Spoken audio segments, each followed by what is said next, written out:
రానున్న స్థానిక సంస్థల ఎన్నికల్లో కాంగ్రెస్ శ్రేణులు సత్తా చాటాలని పీసీసీ వర్కింగ్ ప్రెసిడెంట్ మాజీ ఎమ్మెల్యే జగ్గారెడ్డి కార్యకర్తలకు పిలుపునిచ్చారు.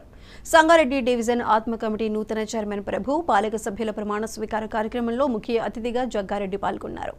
సంగారెడ్డి నియోజకవర్గంలోని 2 పురపాలికలు, ఎంపీటీసీ, జెడ్పీటీసీ స్థానాలు, సర్పంచ్ పదవులను కైవసం చేసుకోవాలని కాంగ్రెస్ శ్రేణులకు సూచించారు. తాను పేద ప్రజల కోసం పనిచేస్తుంటే అసెంబ్లీ ఎన్నికల్లో ఓడిపోవడం బాధ కలిగించిందని జగ్గారెడ్డి వాపోయారు.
ఎట్లా